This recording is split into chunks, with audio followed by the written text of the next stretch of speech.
what's the proper role for corporations in the face of changing climate, in the face of a diverse and a demanding workforce, and in the face of investor demands for transparency and accountability?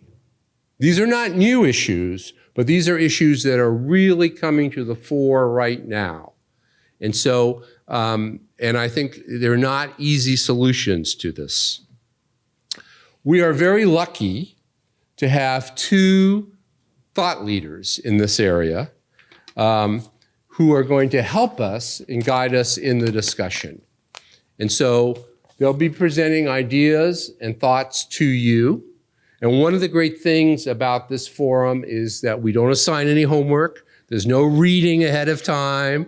You can come here completely ignorant. Indeed, those are the students I like best who come here so that they can learn something. But in our table discussions, you'll see how they start pulling ideas apart.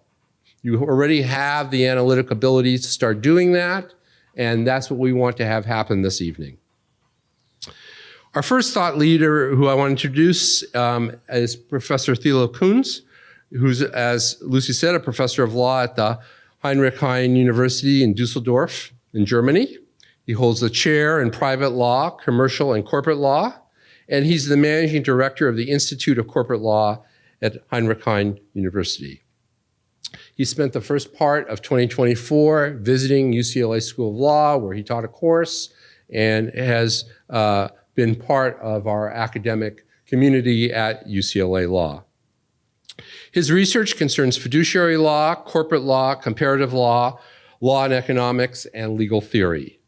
He's the editor or co-editor of many, many books, and his most recent is Corporate Purpose, CSR and ESG, a Transatlantic Dialogue, which is going to be produced by Oxford University Press.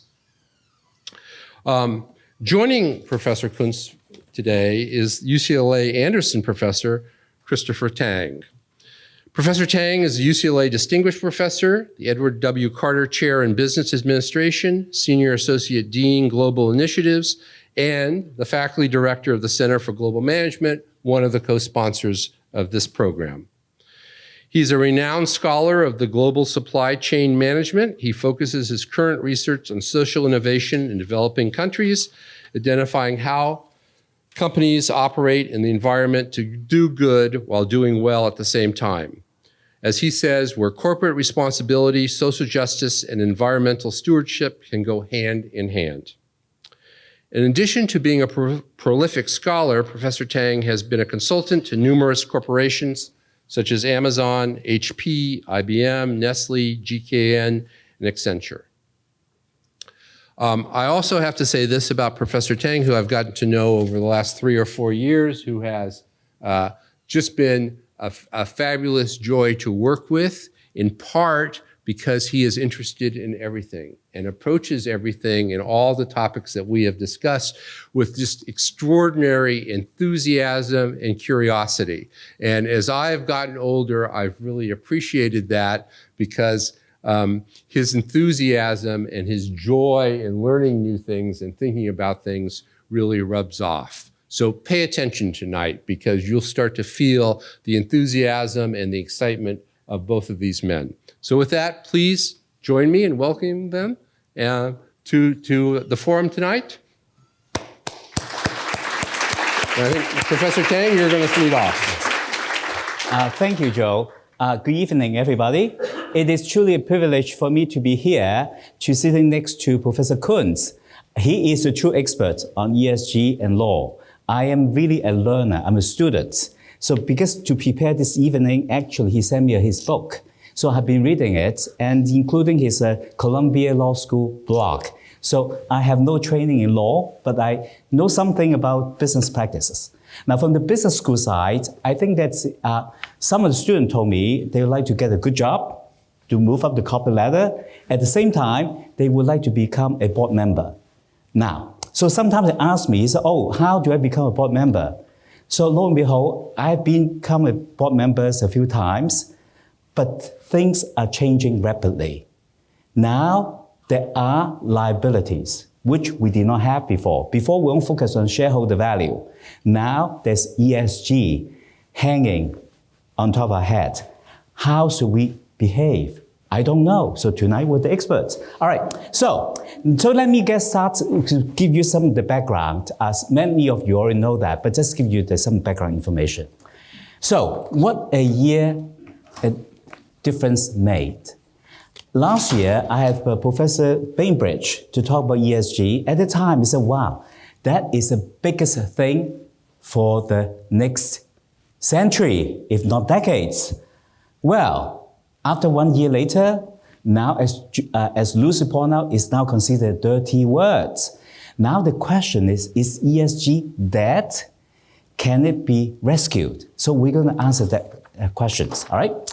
So we have actually changed from the shift. Let's talk about how does the genesis of ESG come about. It started in 2005. Then why did it start that? Well, because we have decades of CSR, the corporate social responsibility. It did not quite work. The results was kind of mixed, and it's also not clear what we have accomplished.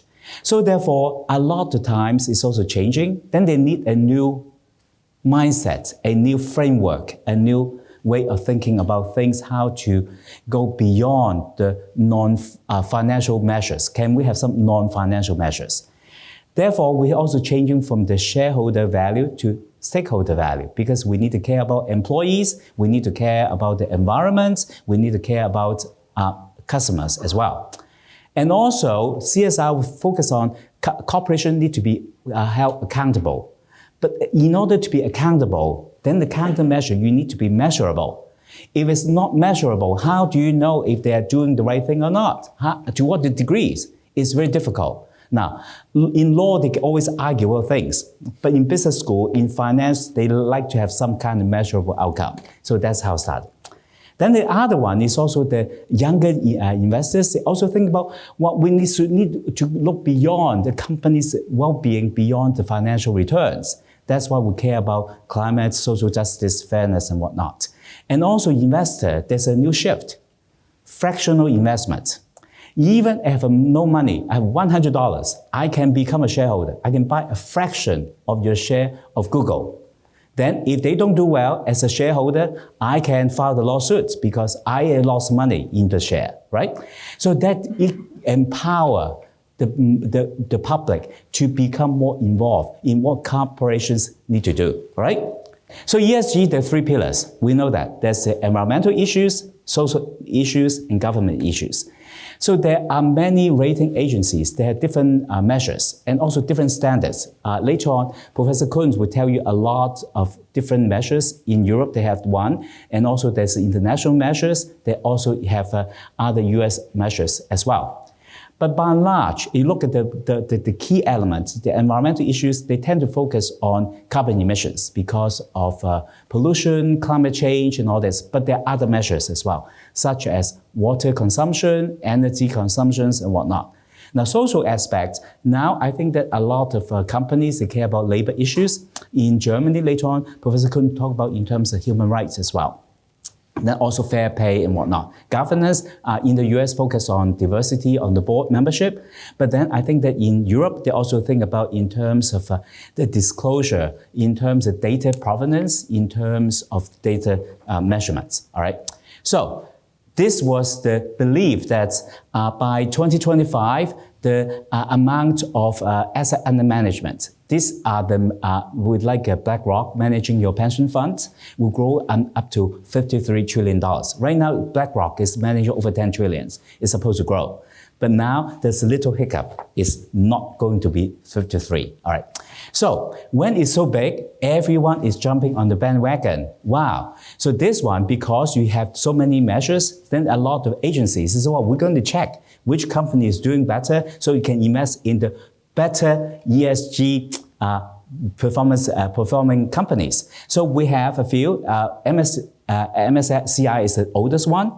And Sustainalytics is actually is part of Morningstar. And also Bloomberg. Refinitiv is owned by London Stock Exchange, and then you have some other rating agencies as well. So these agencies is like our Business Week ranking, Financial Times ranking of business school, right? Same idea. There are different metrics and different measures, all right? So, but then all good, what can go wrong? First one, as I mentioned, there are many definitions, there are many measurements. At least the basic one is 79 measures.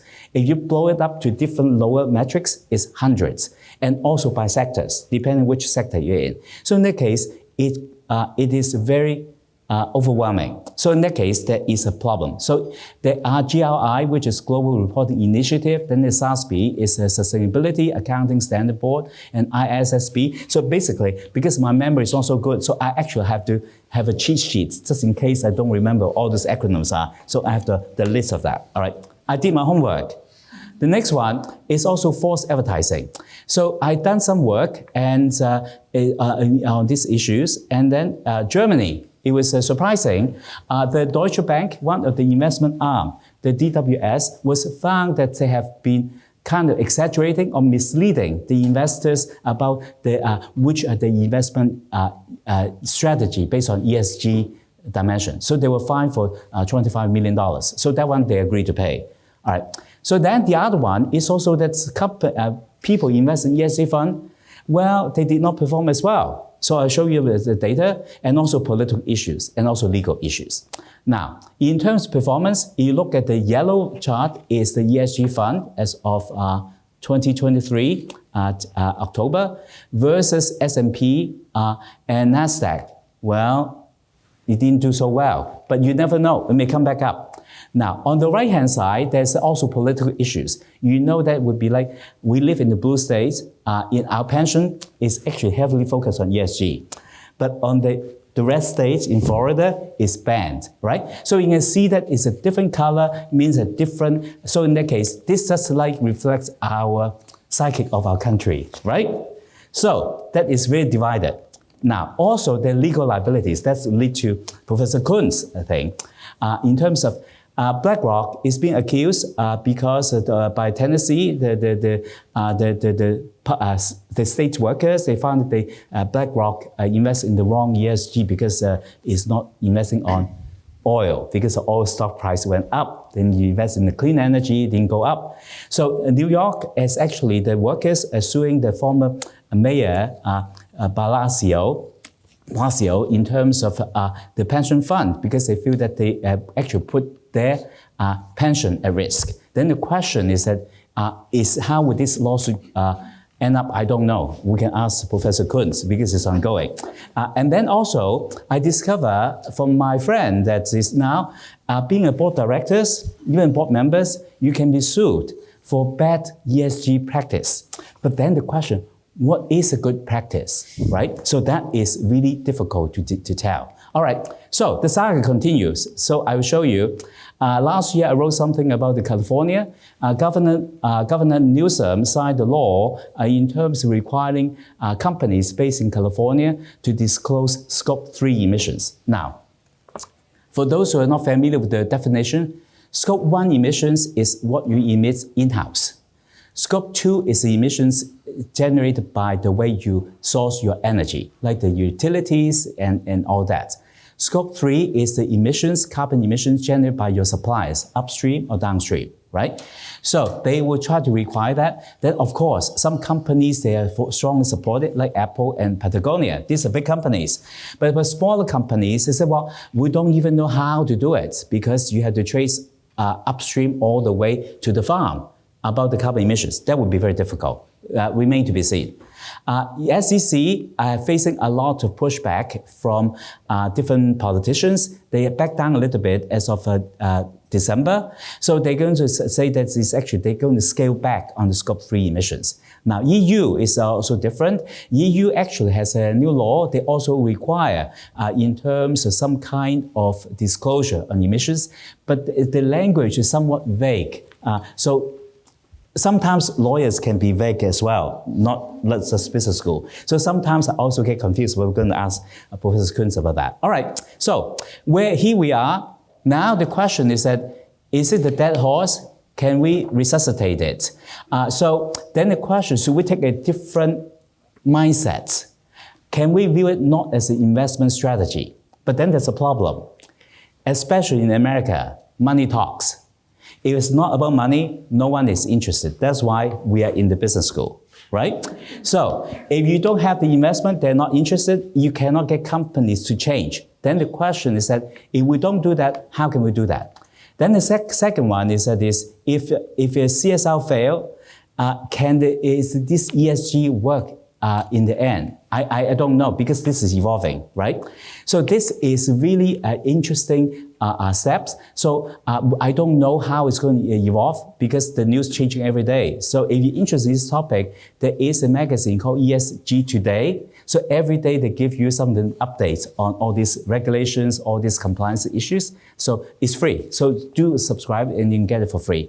So I don't know. So I'm going to turn over to Professor Kuntz, and he's going to tell us the answer. Here you are. Thank you. Thank you.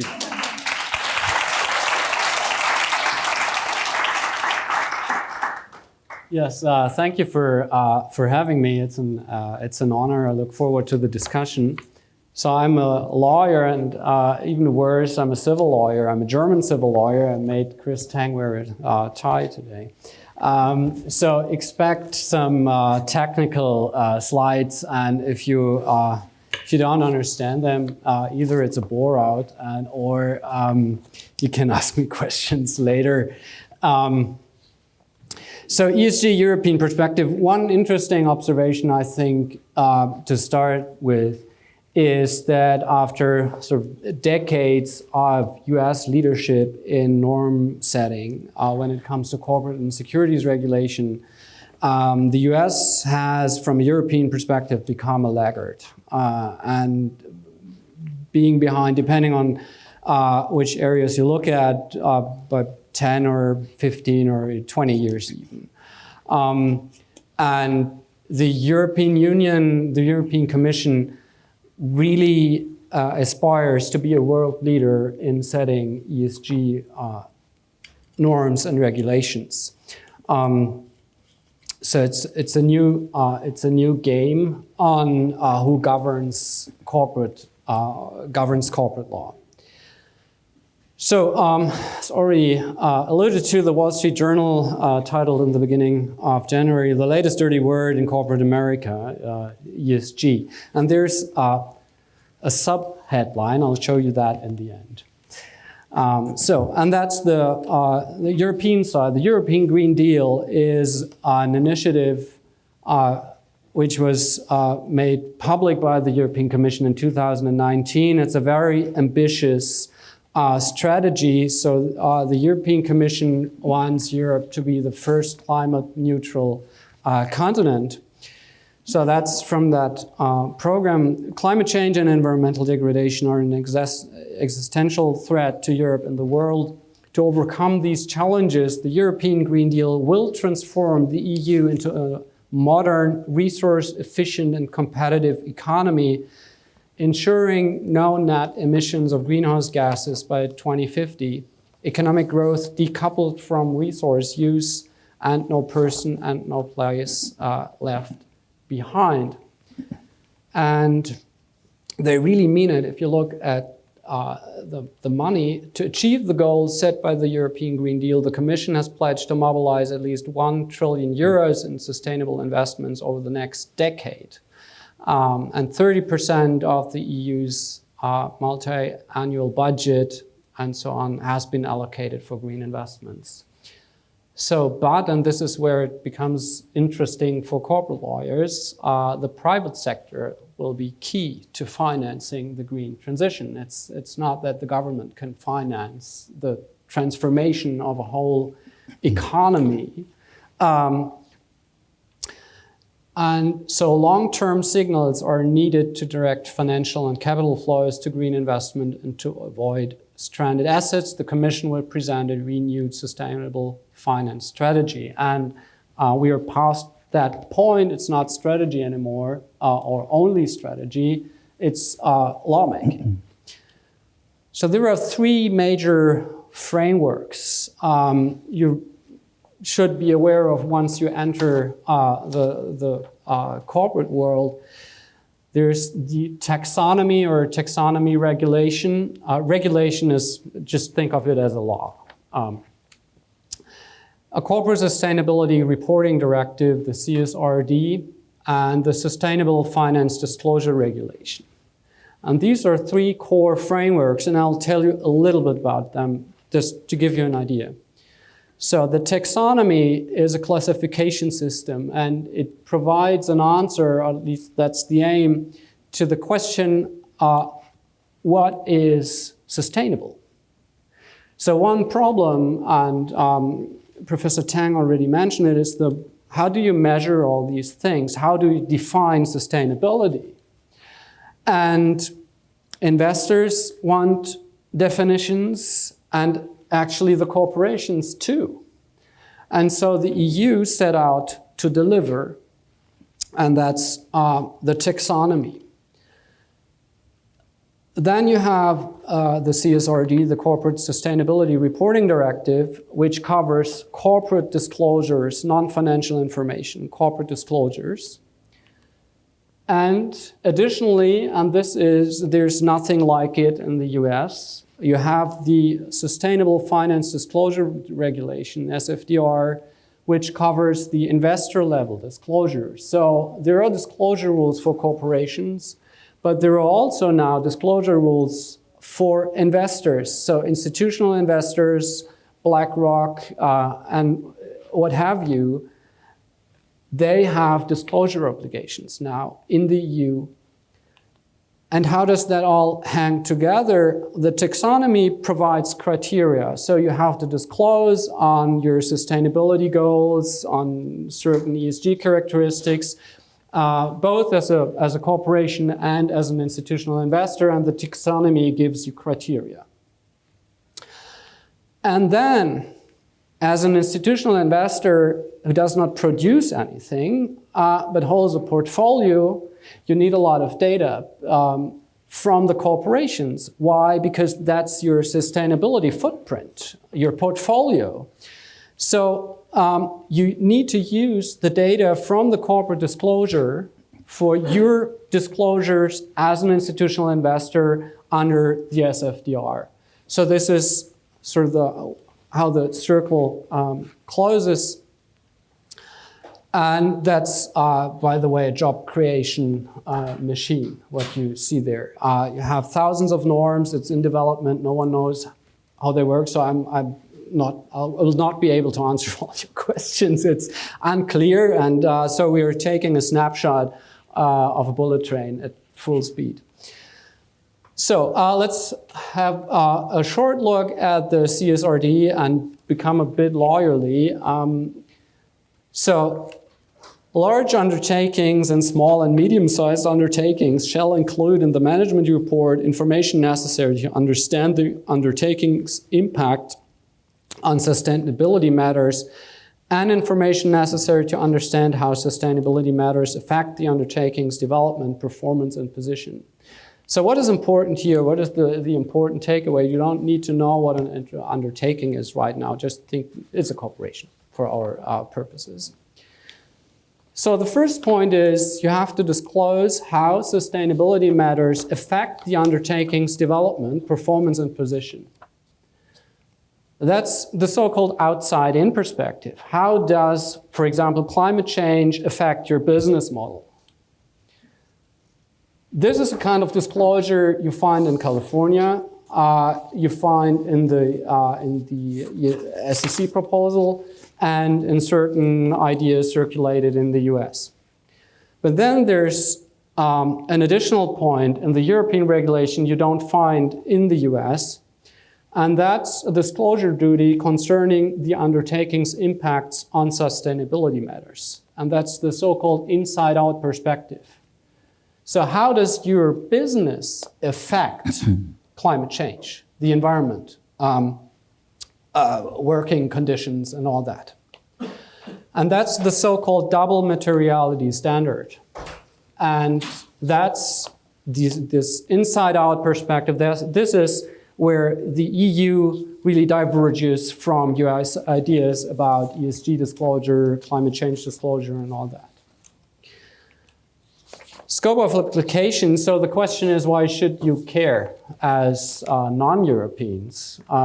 We can do all sorts of funny things in Europe, but why should you care? Because of the scope of application. So the CSRD applies to EU-based companies listed on an EU stock or security exchange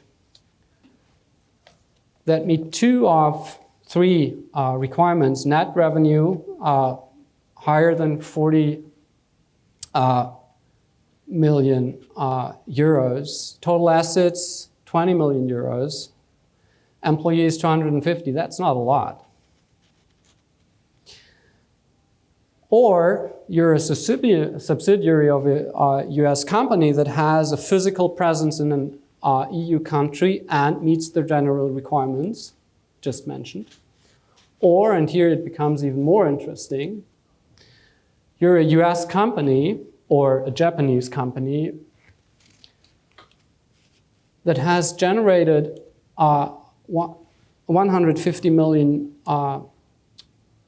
in 2 consecutive financial years, and you either have an EU subsidiary that meets the general requirements, or you have a physical location in the EU that generated more than 40 million in the preceding financial year, and it's irrelevant whether the company is public. So it's about market impact and impact. Think again, double materiality, your impact as a firm on climate change. It doesn't depend on whether you're public or not. That's the idea.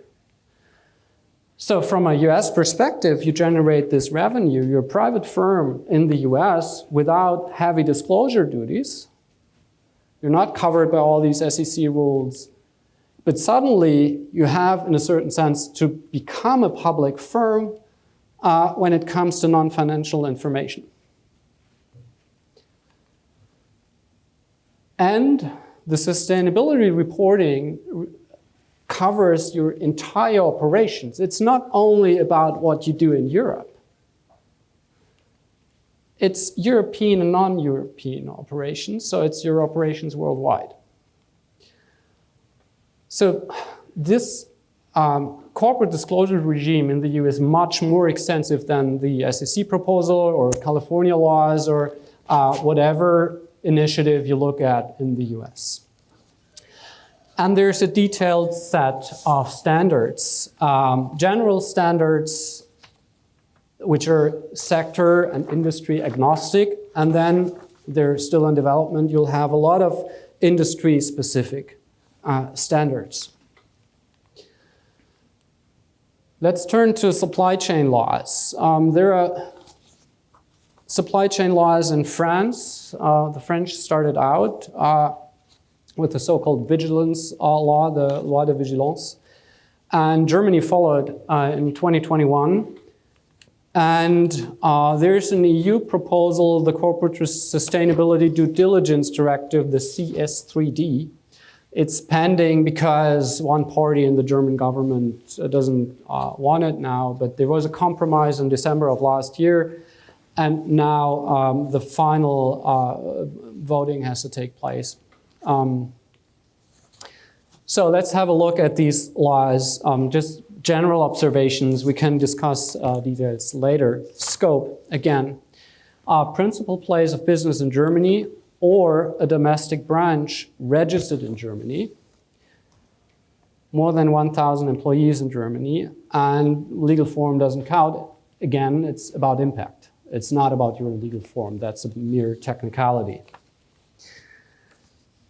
The law contains compliance and monitoring duties, risk management duties,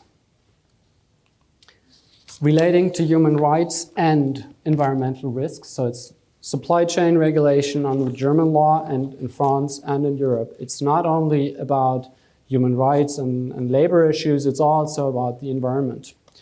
And again, it covers your worldwide operations. Once you're within the ambit of the German law, you have to do a lot of things concerning your worldwide operations. The EU proposal is even more ambitious. So the directive shall also apply to companies which are formed in accordance with the legislation of the third country and fulfill one of the following conditions: net turnover of more than 150 million euros in the Union, or generated a net turnover of more than 40 million, a much lower number, but not more than 150 million in the Union, provided that at least 50% of its net worldwide turnover was generated in one of or more of the sectors listed, and so on. And these are critical sectors.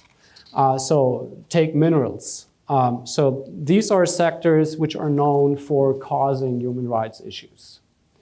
And then the threshold is just 40 million euros.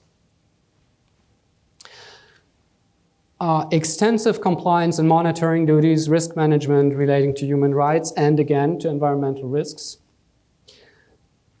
The EU proposal contains climate change mitigation duties relating to the Paris Agreement, and it covers the whole cycle. So the French and the German regulation, they're upstream focused. They look on the process from sort of the materials to the product. That's sort of the core perspective.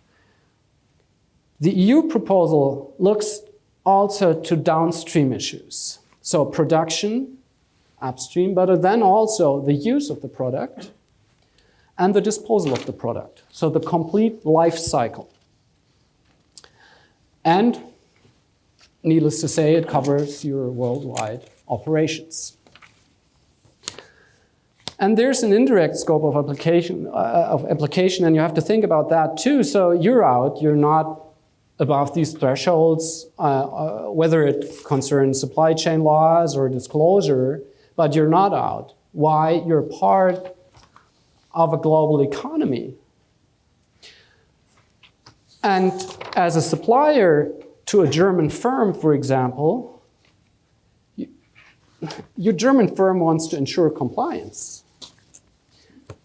And that's independent from the scope of application. And how does that happen? By contract.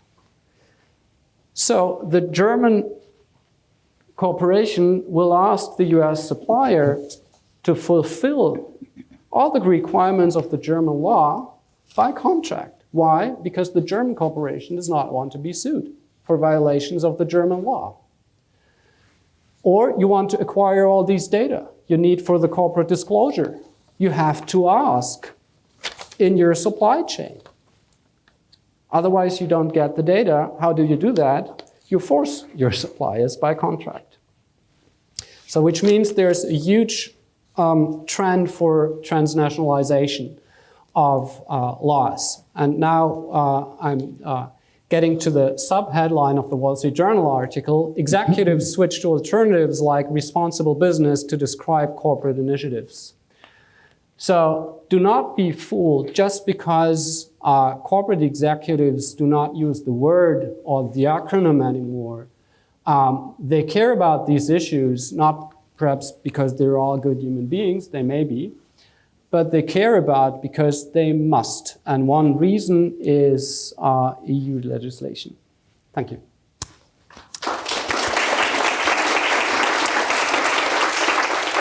Thank you so much for sharing your perspective in terms of EU law and also these new regulations.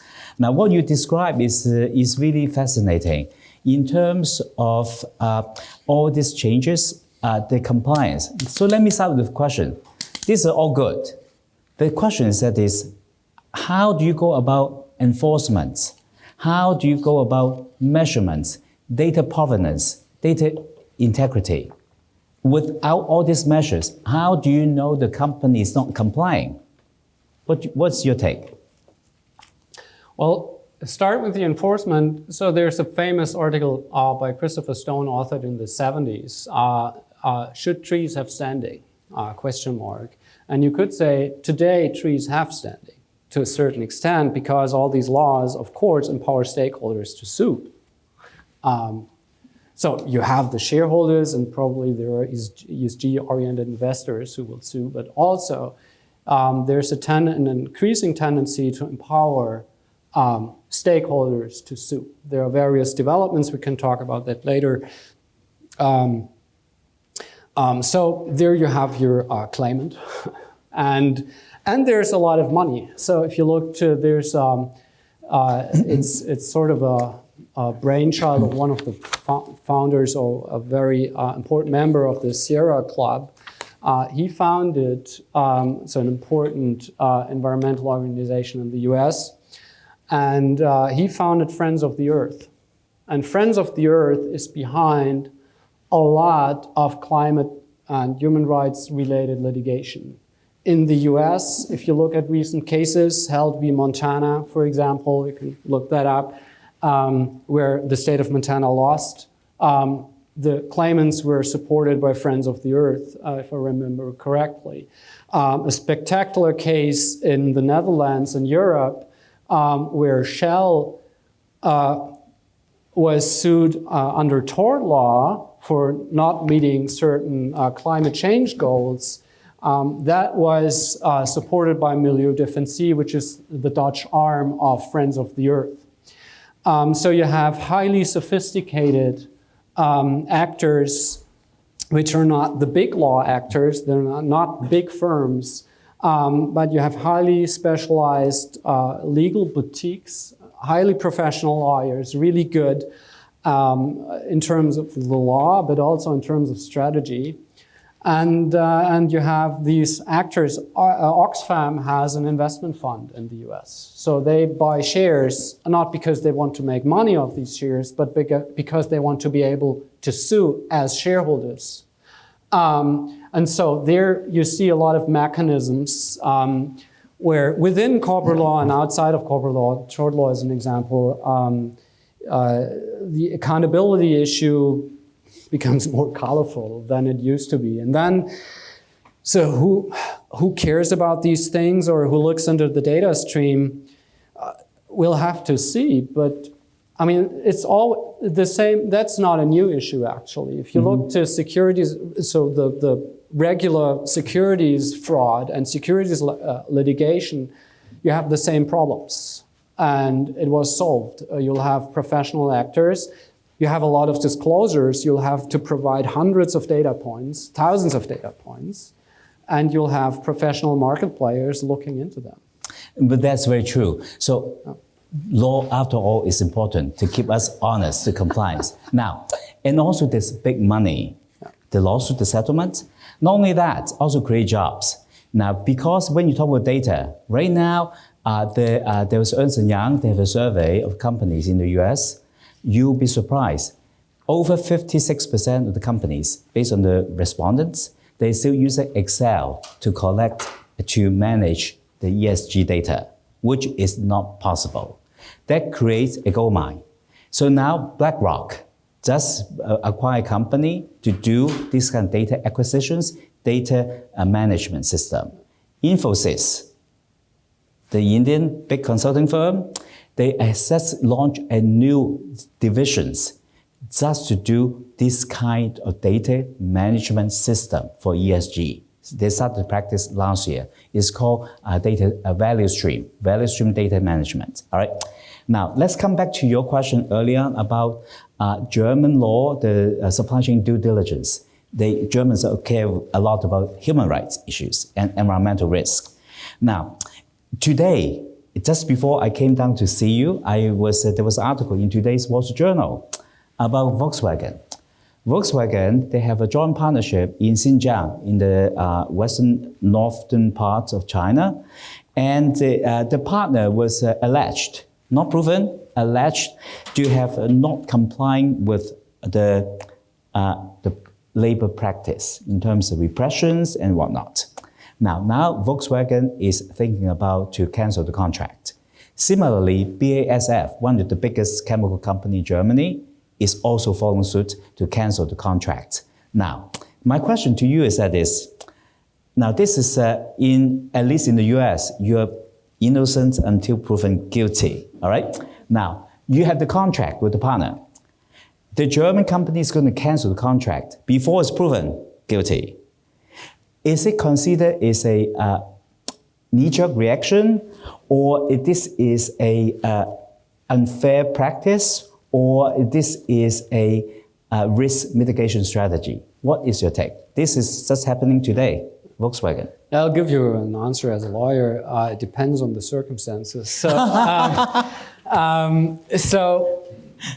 there are several issues. So even from a U.S. perspective, you could say allegation, or so first of all, of course, we have the same principle in Germany, innocent until proven guilty. But so from a corporate perspective, the question is, how long do you want to stay in the headlines? So even under a shareholder value-oriented system, you could say, well, look at our reputation. Do you want to be on the Wall Street Journal's homepage or front page every day for a year or two? Probably not, because your share price takes a hit. And you can frame a lot of these ESG issues as reputational risk issues, and then it's a risk mitigation problem, even under a shareholder value-oriented system. If you now look to the sort of supply chain regulation and what may come, so under the German supply chain law and European regulations and others, these allegations give rise to a duty to do your due diligence. So you don't have to cancel the contract at once, but once these allegations are there, and they're not completely crazy, there's some possible substance, you have to go into it. And then it depends on how your supplier or business partner reacts. So are you able to go in and check everything for yourself, and then you can write a report and perhaps prove that there's nothing to it? Or your business partner says, no, you will not enter our facilities. Well, then that's not exactly a proof. But then your risks of liability later, when someone discovers that these allegations actually were true and you did nothing to mitigate them or to mitigate the risk, then you encounter liability problems. And then the best thing might be to cancel the contract. And then the question is, do you get out of it? So that means there are two sides of issues. Yeah. One side that if they don't cancel it now, then the stock price dropped, investor can sue because you did not do due diligence. You have allegation, you took no actions. Now, you cancel it now, your supplier can sue you for cancel contract without proven guilty yet, right? Now, that leads to your article. I did the homework. He wrote it in the Columbia Law School about ESG is weakening the business judgment rule. So I had to look up what business judgment rule is. So because as a director of a company or as a board member, you have the fiduciary responsibilities to do due diligence to holding if the company is registered under Delaware, corporate law is focused on shareholder value. Now, 60% of Fortune 500s, they register in Delaware for good reasons, all right? But the others are not.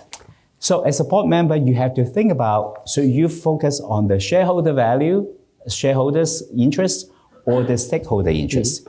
Now, given this kind of dilemma, where do you draw the line? Because you don't know what to do because it's not written black and white. This is more like the gray area, right? So how should aspiring board members should behave in this kind of situation? Some companies, they register in Delaware, some they're not, and some of them focus on shareholder, some of them share on stakeholders.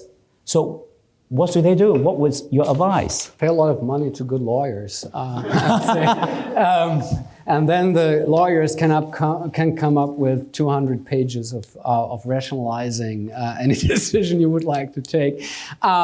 So first of all, so Delaware might be the most shareholderist jurisdiction on the planet, or at least in the Western world.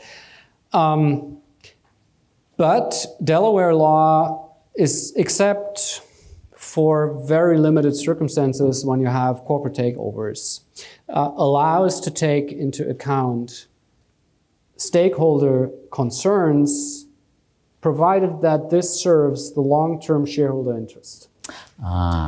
So the only situation where that changes, where you have to maximize short-term shareholder value only, is a takeover. That's Revlon and Unocal. These are the two most important decisions in that area. But so even in the US and even as a Delaware corporation, you're allowed to consider stakeholder interests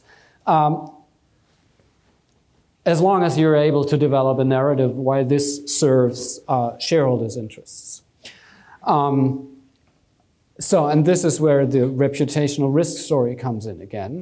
You can say, well, of course, I care about, I don't know, child labor. I don't want it. And I can take it into account, even that if that means that I have to actually pay workers a decent salary, grown-up workers, adults, and that hurts perhaps profits, but it's in the good interest of my shareholders, because otherwise the share price will drop and all that. So that's one way to deal with it. And then the business judgment rule, the problem is not, I think, whether you'll be able to include stakeholder interests. You're able now, and you'll be able to do that in the future. Courts, even Delaware courts, have acknowledged that time and time again. And in that sense, ESG gives you even more leeway because there are suddenly more interests you may consider. However, one side effect of all this legislation and various self-commitments of corporations to ESG standards in the US, for example, is that suddenly you have a lot more laws applicable to board decision-making. And there's a prerequisite for the application of this business judgment rule, and that prerequisite, which is also emphasized by the Delaware courts time and time again, is you may not violate positive law. So as soon as a decision is predetermined by law, there's no business judgment to make. At least that's the theory. And with a growing body of law and legal norms, that means that, so the instances, the number of cases you can actually apply or get into the business judgment rule shrinks. That's a logical consequence, it's inescapable. And this will present a problem in the future, I believe. Also in the US, because why? I mean, notwithstanding the third country effect of ESG regulation, if you look at what a lot of big companies do, Amazon, Apple, others, go to their home pages and they have voluntary self-commitments. Apple has a supply chain policy where they link their policy to international frameworks. They have a human rights policy where they say we bind ourselves to various UN frameworks. And so suddenly a court might think in a tort case, for example, well, I don't have to define new standards here. That's not me implementing international law and national law. No, that's not the issue. I'm just taking them by their own word. And this is, by the way, what happened in the Shell case in the Netherlands. The court looked to the homepage and said, well, it's in your own policy documents. Okay, good. In view of time, we're going to stop here because there's so many interesting questions with ask Professor Kuntz because he's the expert. So now we'll open up to the floor and please come up. It was a really interesting topic for me because I did compliance a lot. So now just having this, I have a question because like all of these things is like really caring about the environment. So we want to have like a practical result at the end of the day. I know a lot, like you said, on a homepage and of course on their business code of conduct, like just sending to each other.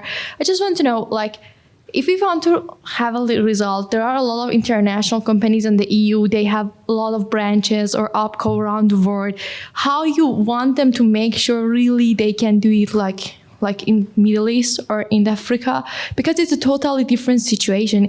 Even for some like really basic background check with the supplier, even the name of the shareholders or the name of the board members, there is a lot of problem always, not because of the data privacy, but because of the matter of the don't want to have any transparency. How you solve this issue in practice? Yeah, that's a very good question. That's the question asked by most European companies. So there are two ways to solve this, and you see both of them playing out right now. So one thing, and that's actually counterproductive to the whole endeavor of ESG, is that companies withdraw from markets. So take oil companies, they're selling their oil business. Shell sold assets and oil production in Nigeria. Local Nigeria companies took over. They're not under scrutiny by these large international human rights organizations. So actually, issues have become worse in Nigeria. But this is what happens when you're not able to exercise any kind of control. You'll withdraw from the market, given the liability regime. And perhaps one word on that: it's sort of the civil liability under tort-like, whatever, that's damages. But you also have administrative fines, and this can be, depending on the law, between 2 or 5% of your worldwide turnover, and that hurts. So there's a clear calculation. What is your risk when you stay in that country or in that market, and is it better to withdraw from that market altogether? So that's the radical solution, divestment. And the other solution is you have to look into it, and it will become very expensive.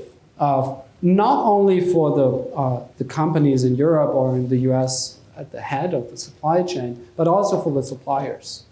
And the question you ask, we'll see in 5 or 10 years. I think a lot of service providers will emerge. You will have some kind of labels, you have some kind of guarantee or insurance market for this. And this is how it's gonna be solved, a mix of, I think, these two things: divestment of the most risky assets, most risky markets, and higher compliance standards in the chain. Thank you. What's potentially, what do you think the role of, let's say, AI could be with filling in missing information or guessing at the information? Any thoughts on that? Thank you. I can try to answer this question. That's a very good question. Right now, I think that according to McKinsey, very few companies in the world can actually have an entire supply chain map, all the way from your table to the farm, all right? Then how do you get that? So now there are AI startup companies using your trading data, your import data, your container movement data to track the different information to guess what your supply chain network is going to be.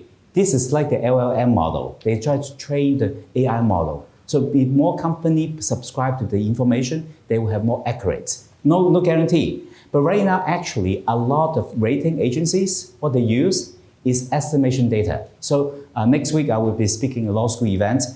Basically, right now, even all the rating agencies, no one see the whole elephant. Everyone is seeing part of the elephant. So they have estimation data is a proxy. No one has it. But I think that using AI, using this kind of machine learning model, it will eventually become more accurate. So that's why it is a job creation as well. Yeah. And perhaps one thing to add is that tracking of materials will become much more prominent. So you see already in supply chain management that the way of products or your containers on some ocean, they're tracked via GPS. And I think this will become another tool supplementing this AI approach, that you'll just create more data. I think this is what companies will do. And my question surrounds the board of directors and like fiduciary duties of those directors. So specifically in terms of like duty of loyalty, is there issues where courts, we talked about a little bit how shareholders have sued boards for the side of like not taking enough action on the ESG front, but is there issues where shareholders have sued from the other side saying that this company has breached their fiduciary duty and their duty of loyalty because they haven't taken actions that would maximize profits and instead focused more so on like ESG efforts that may have minimized future profits? And is that an issue that we see in European courts as well? What happened in the US, I don't know, because the former mayor of New York City is being sued, and also Tennessee. I don't know about Europe. Now it's an emerging field. So you could say a lot of these questions are not new. The labels are new, but not the issues. And so if you take one of the most famous corporate law cases, Henry Ford was sued by minority shareholders, the Dodge brothers, because they said paying a higher salary than necessary hurts profits. And you could say, well, that's a labor law issue. So that's an S issue under ESG. So, and there are some cases like this, and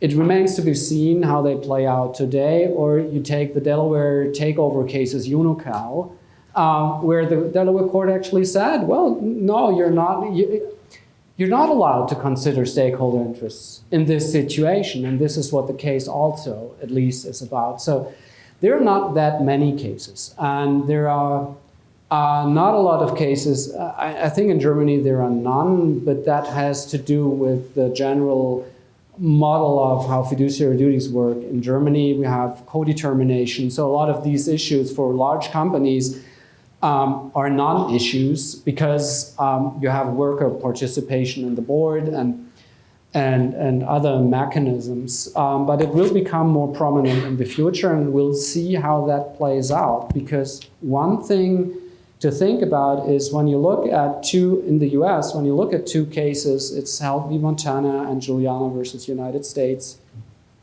They were both cases against the government, so not against the corporation. But because of certain legal requirements, there was a sort of a tort-like oriented reasoning by the court. So was there causality? Was there actual behavior influencing the health of children and all that? And the courts always said, yes, we have causality. Climate change is a reality. And clearly there is a connection between the health issues these young adults now have and certain corporate activity in the state. So there, if a court wants, and that's the decisive question, if a court wants to have liability, there will be liability. Not necessarily under corporate law, but under tort. Thank you. So I have a very fundamental question. Like when we talk about ESG, these are just guiding principles. And we are not talking about it like 5 decades ago. And this is like, say, the new dirty word in America. So do you think that if ESG is creating market from business point of view, or do you think it's only about the principle that every corporate should align itself in, or why should they? Because you're just distributing the size of the cake to others, and they'll always find a loophole. And I'm not aware about Europe, but I think in states as well, there's no legally binding enforceable law to make that, for any corporate to make them follow those principles. And do you believe that there should be any compliance and legally binding laws across different regions, or it should be left to the companies to decide? Well, I mean, there are compliance duties, and they are enforceable, at least once you're within the scope of application. So there are duties, legal duties, and liability rules, and there's scrutiny by public agencies. So in that sense, the world has changed. What you're saying, that was correct in Europe, I mean, a couple of years ago, but really the tide has turned. And then the other question is, how do you sue a US company violating European standards, and where do you sue it? And how willing is a US court applying these European laws, especially under certain political circumstances? We'll see. I guess that's a very interesting development. But with respect to markets, yeah, you cannot increase the size of the pie, but perhaps there is a new industry. I mean, you have new markets. Chris Tang told you about it. This whole consultant industry, the AI data providers, and all that. So that's job creation, and that's market. Yeah. Right, I like to follow on that. Yeah. So right now we put all compliance and also the size of the pie may not become bigger. I think that is where we are lacking our vision. Because a lot of people think of ESG as a compliance, it's a legal compliance. It costs money, maybe create jobs for the lawyers and the MBAs. But how about the poor workers? Not necessarily. But you need to open up your mind, right? So I think that we need to think about how to use ESG as a guiding force to create value. For example, can we come up with innovative idea to use less energy, to conserve more water, and also have a cleaner environment, such that we have a less illness, better health, because also saving costs as well. Maybe have a better life. Right? So I think that we need to change the narrative, focus on I sue you, you sue me, and all these things. That is really a zero-sum game because someone is going to win, right? Eventually, right? But I think that maybe we should think about how we can actually learn from Europe about the circular economy, like Lego. Wow, it was on the news. A teenager in America, he actually asked people to donate different Legos. He sort them out and re-give it out, to sort them different patterns to have kids to play with the Lego. And that is recycling all these things is fantastic, right? So I think that we just need to be more innovative rather than looking at the zero-sum game, right? So I think if we can broaden our mind, I still think that ESG has hope. I think that's exactly the right mindset we all should develop. These standards, they won't go away, at least not in Europe. They were highly influential in Asia. And climate change is an issue, I think, for most people. And so we should actually use this as an incentive to develop new solutions. And that actually is the aim of the whole legislation. They want to transform the economy in Europe. That's the aim of the European Commission. And to do that, you have to perhaps to increase prices. And that's one way, an indirect way, but it's a way to increase prices. Okay. Please join me in thanking our speakers.